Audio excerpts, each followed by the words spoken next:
Ladies and gentlemen, good morning. This is Eorzea Diaries, my semi-regular look at the world of Final Fantasy XIV: A Realm Reborn, Square Enix's second massively multiplayer installment in the Final Fantasy series. Today we're taking a look at patch 2.51, which brings us, among other things, the Manderville Gold Saucer. More on that in a moment. Let's just log in and I'll show you what we're going to be talking about today. Now, one of Final Fantasy XIV's great strengths over many other MMOs is the fact its developers have stuck to a really strict schedule of releasing new content. Every 3 months since the game's original launch, the game has been substantially expanded with a new major patch that includes several things. There's a continuation of the main storyline that began and reached a climax in the base game, and which usually involves one spectacular boss fight. There's usually 3 new 4-player dungeons that usually have their own independent side stories, separate from the main scenario. There's usually a raid, which is either an entry in the Binding Call of Bahamut series designed for groups of 8 hardcore raiders, or an entry in the Crystal Tower series which is designed for groups of 24 more casual players, and a bunch of other stuff as well. And in the months between these major patches there's been monthly minor patches, which in many cases introduce new quests, game mechanics and various quality of life enhancements. The patch 2.5 was one of the more ambitious patches than previous ones, since it's intended to bring the A Realm Reborn storyline to a conclusion ahead of a new chapter beginning in the expansion Heavensward, which is due out later this year. To that end, the 3 patches that make up the complete update cycle this time round are all pretty substantial in nature. 2.5, which came out in January, began the grand finale to the story with some exciting and shocking events. We'll be looking at 2.51 in detail in just a minute, and the final patch will complete the main scenario storyline once and for all. Now, amid all the seriousness in the main scenario in patch 2.5, 2.51 is primarily concerned with having fun. It's probably best thought of as the MMO equivalent of that moment in a single-player RPG where you run around the world and pretty much doss around, completing all the irrelevant activities ahead of entering the very definitely final dungeon, fighting the very definitely final boss and completing the game. And at the centre of all that is the Manderville Gold Saucer, which is a project of one Godbert Manderville, a character whom those who've made it to level 50 and worked their way through the Hildebrand questline will be intimately familiar with, and perhaps a little bit more than they might be comfortable with. So if the name Gold Saucer sounds familiar, you probably played Final Fantasy VII on PS1. In that game, Gold Saucer was a theme park where the cast took some much needed time off to enjoy themselves. In game terms, it was a place where you could indulge in mini-games and attempt to win yourself some exciting prizes, and it's much the same here. It's even got the same music, as you can hear. So here we are in Gold Saucer. It's split into a number of different areas, you can see on the map here, each of which has got its own focus. So if we start at the entrance hall, which is here. Here we can exchange some gil for Manderville Gold Saucer points, or MGP, which are a special currency that you use to play the attractions in the park. MGP can't be turned back into gil, but you can spend them on lots of things that you can't get anywhere else in the game, so they're not entirely worthless and not just a completely frivolous thing to spend your money on.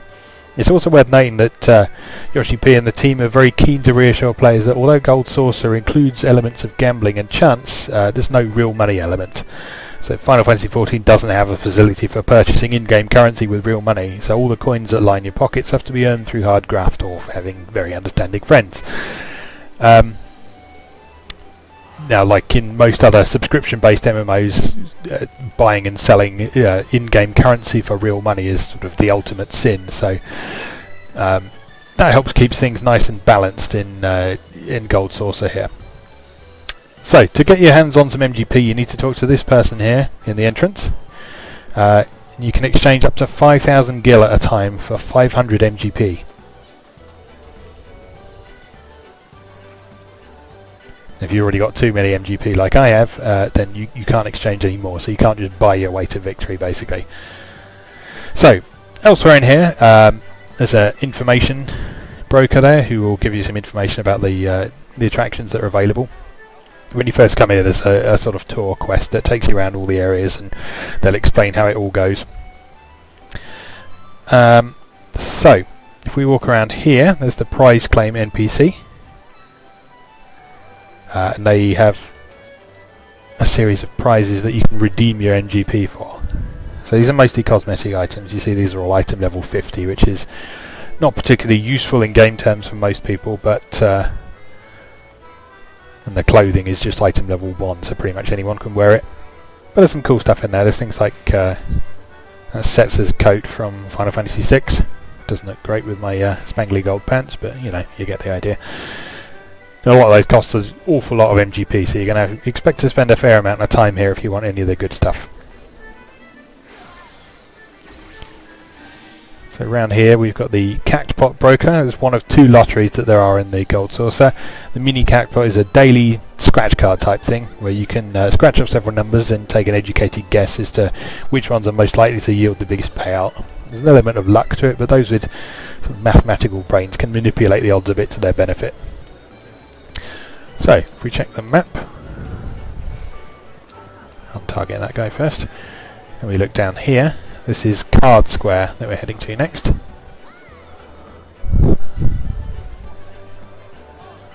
So it's pretty busy today because it's patch day. Everyone's very excited about all this going on here. Surprisingly very little lag going on though, which is nice to see. But anyway, this is Card Square, which will be a big attraction to many players because it's where you unlock the ability to play Triple Triad, which is the simple card game that was introduced in Final Fantasy VIII. You can challenge both other players and NPCs to games of Triple Triad, and indeed to collect some of the rarest cards you'll need to explore the rest of Eorzea to find and defeat some of the most challenging players. You probably want to build up your deck gradually rather than rushing straight for the toughest opponents though. And you can do so by buying blind bag cards using MGP. The more MGP you spend at once, if I can actually find the NPC behind all these people, there we are. So you've got bronze, silver and gold packs. The more MGP you spend in one go, the more likely you are to get a rare card. That doesn't prevent you from getting duplicates though. You also see there's some individual special cards that you can spend particular amounts of money on as well, including of course Cloud's Drive from Final Fantasy VII.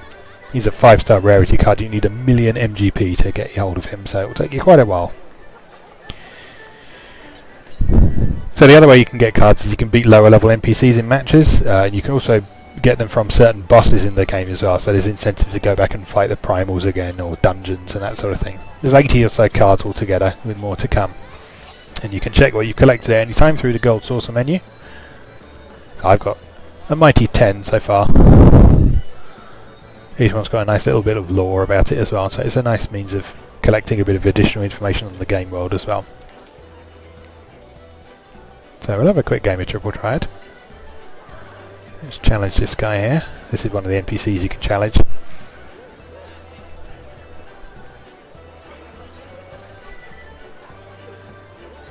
And like Final Fantasy VIII, there's regional rules and so on as well, so if you're familiar with the different ways you can play Triple Triad and the different rules that you can deal with, then you'll be right at home here.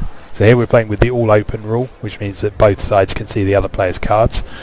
And same, which is a slightly convoluted rule involving cards touching and having the same value on them.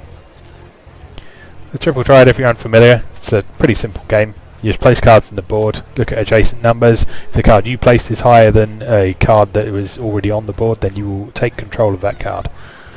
That's pretty much it. So, it doesn't look like I can capture anything easily there. So I'll just pop that there for now.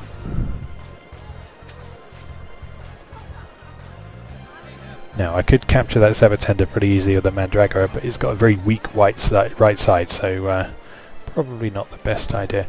Alternatively, I could use Eorzea there, since he's very strong, although his bottom side is pretty weak. Let's use the Mandragora for now. Probably get captured, but worth a try. No, not going for it, not taking the bait. Now I can't capture that one at the bottom, but I can use Eorzea to capture the Moogle at the top. And win. There we go. So when you win, you've got a reward of MGP, possibly cards as well, depending on who you challenged. If you challenge players, you can get rewards from that as well for the first few that you challenged in a day, so you can't just grind your way to success. There's also various cards that you can only get through achievements and so on as well. There's a new special Gold Saucer section in the achievements menu. You'll see there's a whole load of things to work through. But anyway, we could spend all day looking at Triple Triad. Let's take the lift up. And this takes us to Chocobo Racing. So Chocobo Square is where Chocobo racing events take place, and it's very much like its Final Fantasy VII implementation in that you can raise your own Chocobo, you can train it, enter in races, and then breed it to produce new sort of pedigree racers. Let's see if we can get into a race.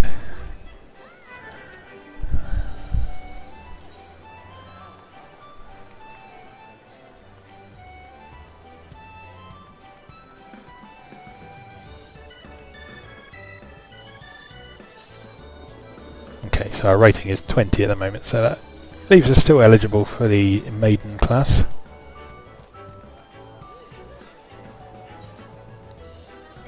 Let's take a random course. Costs us 10 MGP to jump in and have a go, and then you queue up for that pretty much like queuing for a dungeon.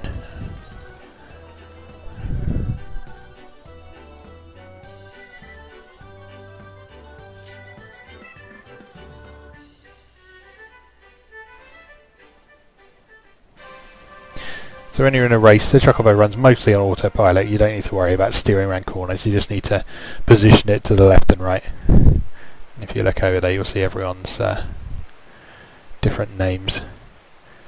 When you get a new Chocobo, you get a choice of a whole selection of word lists to name your Chocobo from. You can't name them freely because, of course, that's open to abuse. So steering just moves you from side to side rather than having to worry about steering around corners. You can accelerate, which costs you stamina at the bottom, and you can grab these items. These are a bit like sort of Mario Kart type things. Some of them will benefit you directly, others will hinder other players.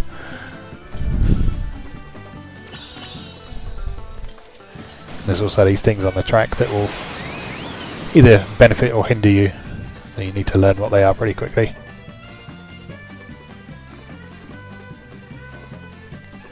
I'm getting pretty low on stamina so far, so let's hold back a bit since we're doing quite nicely.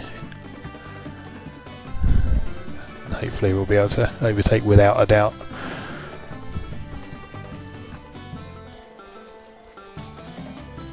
There's several different courses to choose from and several different classes of race to work your way through as well, so there's plenty of variety going on.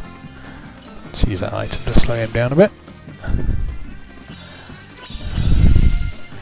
Stamina tablet, that's useful. It gives me infinite stamina for a short period of time.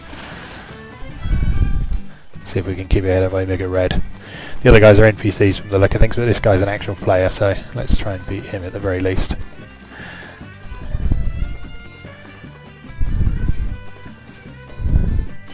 Oh, missed the item.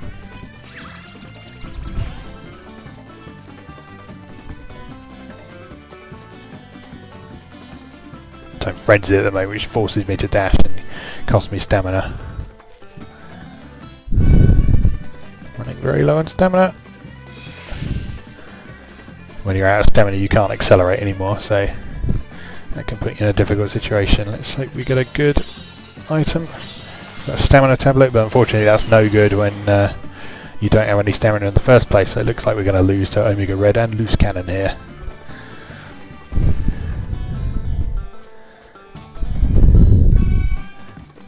Oh well, third place, I'm happy with that. So at the end of the race, your Chocobo gets experience points. It may rank up. The higher the rank, the more difficult races it's eligible to participate in.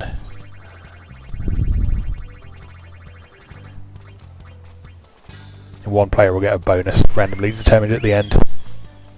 And prize money. MGP only, of course.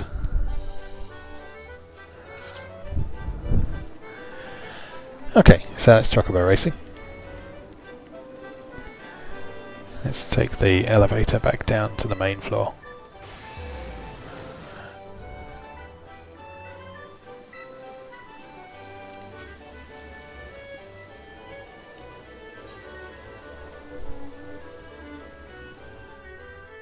And yes, those bunny outfits the NPCs are wearing are one of the items that you can purchase. Be prepared to grind though.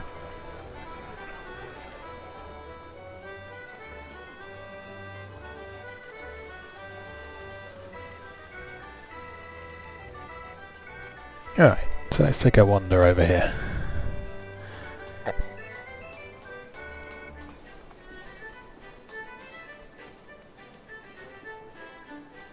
This is the event square, which we'll talk about in a moment. As you wander around Gold Saucer, you'll come across various little attractions like this that mostly require time button presses to win prizes. And the payouts for these aren't particularly huge, but they can sometimes make the difference between being able to afford something and being a few MGP short. And also punching Greg in the face is pretty fun, so only costs 1 MGP to pay and you can potentially get 5 back from it. So in this case we just have to stop the bar as close to that purple line in the middle as possible. And you get a payout according to how close you were.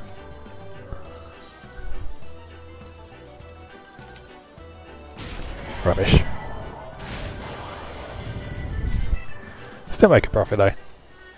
So if you're willing to stand there for hours doing not very much at all, then you can actually make a reasonable profit on those.